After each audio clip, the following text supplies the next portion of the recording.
everybody. Good evening and welcome to the December 18th, 2025 Council Work Session. We'll open with number one, public comment. If you would like to address council about something on the work session agenda, or you have a question, in general, please step up to the podium and state your name and address. All right, seeing no takers, we'll go to Mr. Masisklis. Good evening, Mayor. Got several items in front of you. Some of the items that are also as correspondence on the council meeting. For the sake of brevity in the council meeting, I'll go over those. But the first item on the work session agenda is regarding authorizing the city manager to pay for the city's 2025 Bureau of Workers' Comp premium. Cost of $44,517. Further authorizing the finance director to approve the then and now. We usually have a purchase order in place for this, but it was missed in the year carryover. Our cost on Bureau of Workers' Comp has actually gone down almost 20 grand in the last 3 years. Oh, right. Oh, wow. That's So awesome. we've got some good improvements in this place safety, as well as we did an audit that our firefighters essentially are costing a lot less in terms of workers' comp than they were before. So this is about the same as last year. 2 to 3 years ago, we were at 62. Legislation, we have the budget ordinance. So all of those documents are in the council agenda. I have my typical PowerPoint presentation. The approval level is by fund and expense category. The expense categories are personnel and other, but the actual line items are available in your council agenda. I know a lot of you like to see those. Matthew, give me 1 second to clarify something because this has been bouncing around a little bit. Mr. Zipfel, once the budget is approved, council at any time can change that budget to reflect the wishes at that time. That's correct. So the budget is not set in concrete. If we pass it today, it can always be amended. Absolutely. And the other point on the timing of the passage of the budget, this is governed by Ohio law, revised code, I think it's 5705. There's a hard deadline of April 1 of the fiscal year in which you're in. So there would be an absolute mandatory hard deadline, April 1, 2026. Thereafter, no expenditures could be made from the city. There is a possibility of temporary appropriations, but if council tried to go down that route, there would be circumstances every day that wouldn't otherwise be budgeted for in that time, that any expenditure would be unlawful. So the risk-averse approach to not disrupt city operations in the short term is to pass the appropriation budget. New council can revisit and amend at any time. Thank you. Up till April 1st. No, they can even amend thereafter. It's Okay. just Yeah. Actually, you have to have That's the reason why they're by April. now. The budget must be approved by April 1st. If it's not approved by January 1st, we have an audit note. Yeah. But the supplemental appropriations, which that's my next up, that can happen anytime during the year. And those, it's called a supplemental appropriation, which implies that it always goes up, but it can go down too. You can de-appropriate any council can. All right, thank you. So that is the budget. The next item is a resolution accepting the amounts and rates determined by the County Budget Commission and authorizing necessary tax levies, certifying them to the county auditor. This one's a procedural item. Usually we approve it with the tax budget. I forgot this year, so we're doing it with the operating budget. That's basically the county auditor will look at our values and will give us an estimate of the property taxes that the city will collect next year. So we approve this and send it back to them. And then the ordinance, this is the supplemental appropriation and adjustment amending the 2025 final appropriations ordinance to adjust appropriations for various funds and declaring an emergency. So this is squaring our year-end expenses with all of those extra items that council has approved throughout this year to bring the official 2025 budget in line with 2025 expenses. And this also includes outstanding purchase orders for 2025 items that will still be spent next year. So for example, the city building and the water tower, giant projects, not expected to be done in a year, but the funds are encumbered in a single year's budget, and then those are expensed later. So that's why you will see the supplemental appropriation being so high. And then it will be spent essentially out of the 25 budget through the course of next year. And we also have the budget presentation, as I mentioned. One of the correspondence items is our audit report. So they went quite in depth this year. They usually release around June and July, but we're going to a different auditing standard next year. We're going directly to the state. This is a state licensed auditor, so they wanted to be extra thorough before being taken over. I'll read a couple excerpts from their audit report, kind of explain a little bit of what it means. So initially, their opinions. This is the first page of Clark Schaefer. We've audited the financial statements of the governmental activities, business type activities, discretely presented component unit, each major fund, and the aggregate remaining fund information of the city of Trenton, Ohio, and for the year ended December 31st, 2024, the related notes to financial statements which collectively comprise the city's basic financial statements listed in the table of contents. In our opinion, the accompanying financial statements referred to above present fairly in all material aspects the respective financial position of the governmental activities, business type activities, discretely presented component unit, each major fund, and the aggregate remaining fund information of the city as of December 31st, 2024, and the respective changes in financial position, where applicable, cash inflows thereof, respective budgetary comparisons of the general fund, police levy fund, fire levy fund for the year ended in accordance with the accounting principles generally accepted in the United States of America. A couple highlights from the actual financial statements ending in 2024. Total assets and deferred outflows of the city exceeded total liabilities and deferred inflows at the close of the year ending December 31st, 2024 by $39,759,014. This is considered the city's net position. That amount was reduced by the city's reporting of $6,564,049 of GASB 68, GASB 75 adjustments in governmental and business activities. The city's net position increased by $6,131,308, representing an 18% increase from the 2023 net position. This increase was split across the various governmental and business type activities.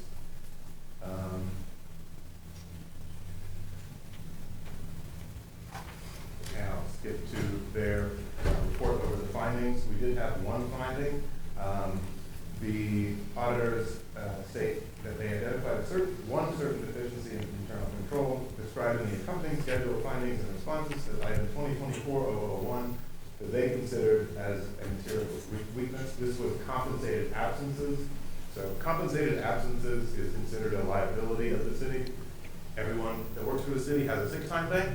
The state changed, well, really the government accounting standard for changed how those are carried as liabilities. They increased them slightly.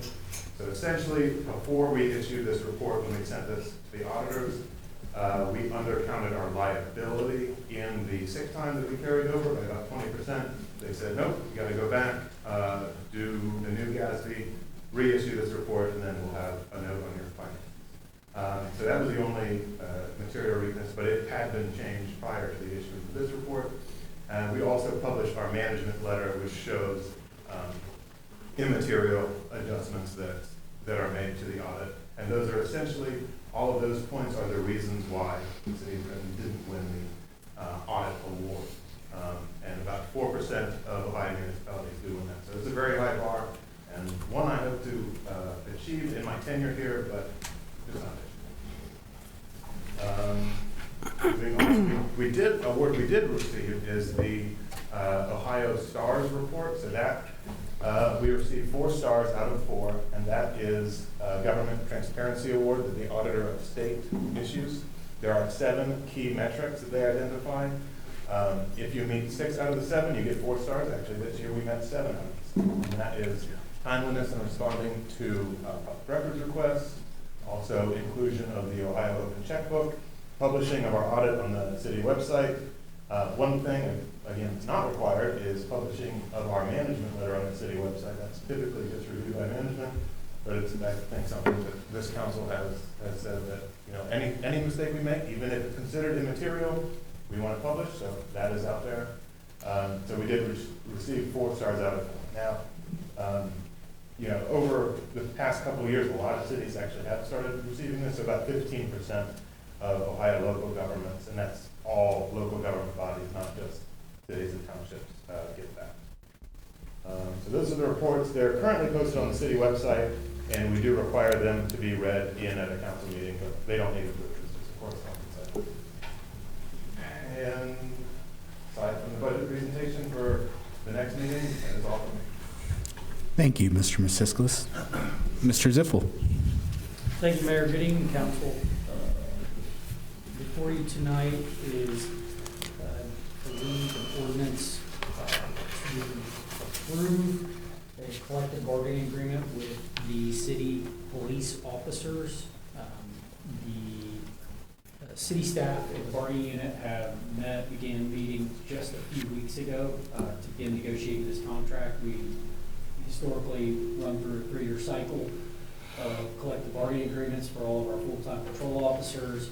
If you recall, those that were on council at our last session, I believe late 2022, early 2023, bargaining unit and city staff went through essentially a complete rewrite of our collective bargaining agreement. It was a very difficult process, maybe difficult is not the right word, tenuous process.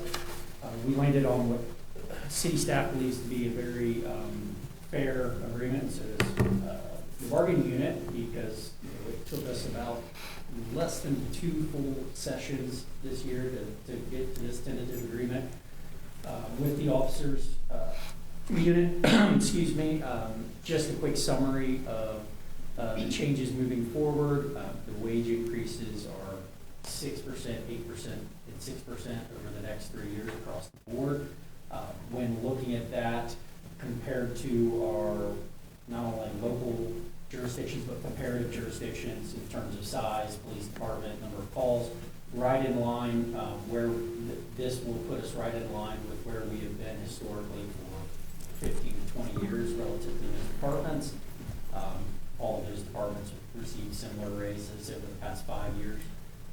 The additional changes are recognizing the additional duties for the assigned detective with a small quarterly stipend, some slight modifications to the shift differential pay and uniform allowance, but the other major change is the contributions to the health insurance plans for the bargaining unit. As the city looks at different health insurance plans moving forward for staff, we're, I believe, looking to transition to an HSA so that we included in the bargaining unit options and incentives for these members both to participate in the wellness plan and to be more cost conscious as you're spending your dollars on healthcare. Other than that, nothing substantive in the economic terms of this agreement. Like I said, it took less than 2 bargaining sessions. City staff and both the officers were very amenable and prepared, and really hammered this thing out pretty quick. So it was a great process, and I'm very excited with the proposed contract we have before you tonight. Thank you very much. Are there any questions or comments? Good job. Appreciate it. Yeah, two bargaining sessions is very good, and that's a credit to everybody that's involved in this process, both the city and the union. So thank you to everyone. I think this might be a first in a long time, not only for this jurisdiction, but even the surrounding jurisdictions, that we have a successor CBA in place or proposed to be in place before the expiration of the prior contract. So the prior contract will run through the end of this year. This will pick up January 1, 2026 and run through December 31, 2028. Perfect. Thank you. Good job. Mr. Beresford, you're up. Good evening, Council and Mayor. In front of me, there are multiple motions. I'll briefly go through them. So there's a motion to appoint Jennifer Harris to continue to serve on the Planning Commission, as well as Bob Mello to continue to serve on the Planning Commission. Their terms expire this year. They want to continue to be on the Planning Commission. Additionally, there's a motion in front of you to appoint a council member to serve on OKI. So I'll open this up to discussion. Usually on the first meeting of January, we go over council's assignments when they want to be on multiple committees.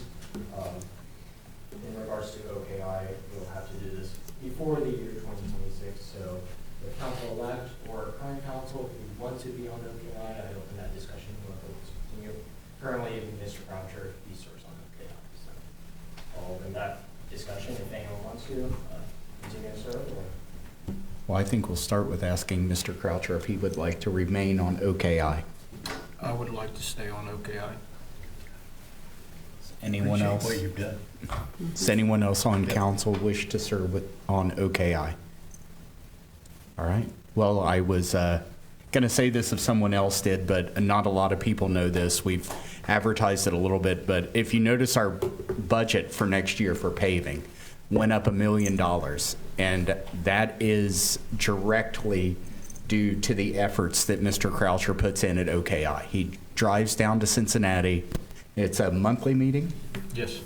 and represents the city, makes sure all the paperwork is in line, and lobbies for us to get dollars to spend in this city. And this year, he successfully bumped up our paving budget by $1 million. So thank you, Mr. Croucher. Well, also success to City Manager Marcos Nichols, our Assistant City Manager Nicole, and also Mr. Massislis for having all the paperwork lined up, and Mr. Brad Baker for making sure that we had the paving projects in line and everything lined up, so that way we had our Ts crossed and our Is dotted. Good job. So thank you to all of you as well. Yes. additionally, there's a couple pieces of legislation.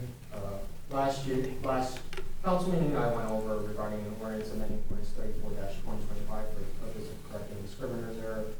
There's two ordinances that establish 1252.17. So this ordinance establishes 1252.18. Nothing in regards to the language has been changed. It's just adding that section. If there's any questions about that.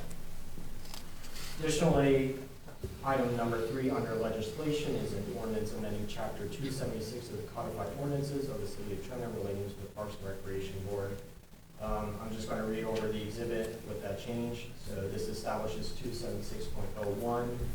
There shall be a Parks and Recreation Board consisting of 7 members, one of whom shall be a member of the council appointed for a term of 1 year, and 6 citizen members to be appointed by council from among the qualified electors of the city. The board may establish alternate positions on an as-needed basis without a fixed limit, each alternate member to be appointed by council. The board shall establish its own rules of procedure. If the council representative is unable to attend a meeting, only another member of council who also serves on the Parks and Recreation Board may attend in their place. However, such substitution shall apply only to the council representative seat and shall not permit substitution for any citizen member. Alternates may serve in place of absent citizen members in accordance with board's rotation procedures. However, alternates shall not serve in place of the council representative. So it's a lot. If there's any questions, I would be happy to answer those. I think my only question is this, and you might have gone over it, but I didn't catch it. If the council representative is not there and there isn't an alternate that's a council member, Only, so with the current Parks Board, the council members who are on the board, they can only switch without with the council representative. So an alternate cannot switch with the council representative. So an alternate can switch with the Parks Board that's up there, but it's vice versa with council. The council representative who's in the Parks Board cannot switch with someone who's on the Parks Board. Okay. So it limits who on council can be up on the Parks Board. okay. No, that makes sense, and that's a great rules change, because it seems like that the Parks Board kind of feeds into council traditionally here lately, and we found ourselves in a position where we would have, what, 4? Yeah. 4 Parks Board members that were also council members, so it's a good change. Council will also appoint that member. Okay. Parks Board, and that will be the next council meeting when we go over the committees. Thank you. That's all I have. Thank you. Thank you. Mr. Nichols. Thank you, Mayor Perry. On the agenda tonight, there are a couple items. One is a motion regarding entering into a contract for construction design of widening Wayne Madison Road. For construction design of widening Wayne Madison Road for a total cost of $185,000. Moving forward with that will allow Kleinger's to begin the engineering process and determine what all needs to occur to come up with that final estimated engineer construction cost for widening Wade Madison to incorporate a third lane into that. Additionally, are there any questions with Yeah, regards to that? where's that from? Up here at the, That will be from State Street to the roundabout on Okay. Wade Madison. that's what I thought, but I appreciate that. Yes. Additionally, there's an ordinance authorizing the purchase of 7.26 acres on 3046 Pearson Road. This will be for water division purposes. And in 2026, we're looking to create a public/institutional zoning district. And this property, as well as our parks and city building, would be looked at for that zoning district in the future. Just a note, Community Park and Home Avenue Park are currently zoned residential, so it just makes sense to kind of align the zoning districts with those parks and kind of get them out of residential and put them into an actual public/institutional zoning district. Additionally,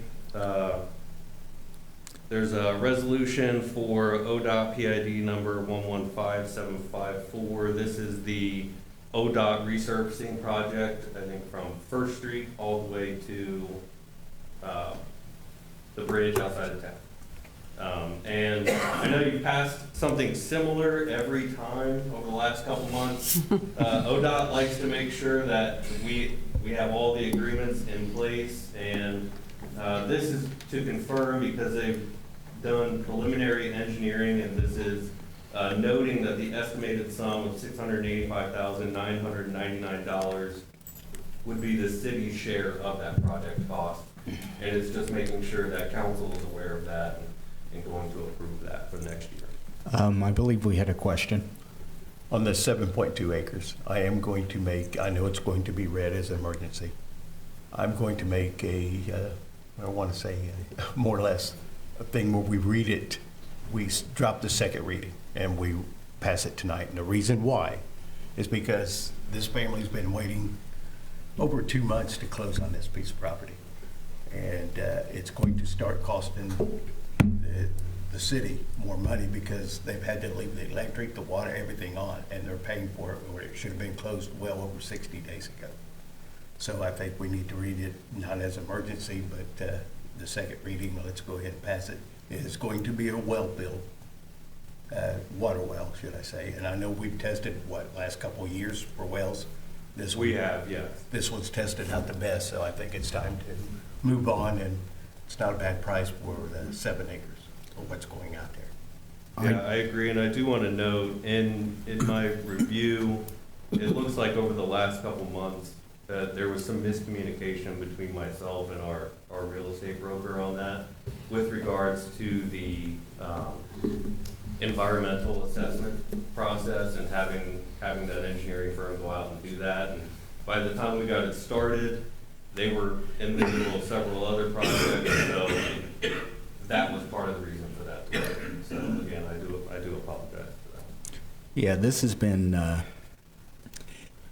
very late in coming. We've been discussing it for a long time. We've drilled wells to make sure it had adequate water, but it seemed to hit a snag. And Mr. Beresford, Yes. can you look into that and see what snags possibly hit and what we can do in the future if this ever happens again? Because I'm going to be honest, in current light, I'm not really that fond of, well, I wasn't fond of closing any deal in one reading, and now we're closing it with one reading and an emergency at the same time. And I don't like this happening. Not at all. But I just don't want it to happen again. So let's look into it. Let's find out where the snag was, and let's just make sure it doesn't happen again. Thank you. Other than those items, I do not have anything else on the agenda. I do have a request to go into executive session, but I will hold that until the end of the council meeting. Something tells me we're going to have a decently long executive session after the council meeting. All right. Well, any questions or comments from council? I do have one thing that I saw when I was looking through Facebook. And I just want to say, we'll start off with this. It's a shame what happened to the soccer fields. I can't say enough about how terrible it was. To be honest, a friend of mine, his son thought it would be fun to do in his community as well, and I flat out told him I would have thrown him in jail if I was the judge, because there's no reason. These fields are put on by volunteers that take donations, that do fundraisers so that they can have a nice soccer field for people to play on. And for you to go into something like that just to do donuts and have fun, and it's going to set them back a long way, is just ridiculous. Unacceptable. Yep, it's disrespectful. I'll repeat this during the council meeting in case someone else was watching during the council meeting, but if you don't, you obviously at this point, if you did it, aren't going to come forward and say that you did it. But I just ask one thing, please come and volunteer to clean it up. Yep. If you're not going to say that we did it and we were having fun, then that's fine. I mean, I understand that would be a very tough thing to do, but please come and help clean it up. I know we've been in touch with the Soccer Association, and we're going to have a meeting about what the city can do to make this right. And I just want to apologize if it was one of our citizens that did it. I can't say this is ridiculous Well, enough times here. I'd just like to say one thing. If you saw it, step forward. Step forward, tell the police what color vehicle it is. We've got block cameras all over this town. We can go from there. But if you help the police, you're helping your city, you're helping the kids, you're helping everyone. Yeah, doing this, and I don't know that this is the case. I think it's just kids out having fun. But if you wanted to go and hurt the city, this isn't something that does anything. This is a private organization on donated land. Don't take your hate or anger out at something the city does on private organizations like that. It's just ridiculous. And Unacceptable. like I said, we'll do everything that we can to help make this right. All right. Anyone else have anything to say? All right. Seeing none, I'll entertain a motion that we adjourn executive session. So moved. Second. You mean work session? Work session. Yeah. The executive session threw me off, but work session. We have Vice Mayor Woodry and Mrs. Montgomery. Roll call, please. Vice Mayor Woodruff? Yay. Ms. Montgomery? Yay. Mayor Perry? Yay. Mr. Crutcher? Yay. Mr. Nichols? Yeah. Ms. Combs? Yay. Mr. Perry? Yay. Thank you. We are adjourned of work session at 6:57 p.m. We will be back for the council meeting at 7:30. Thank you.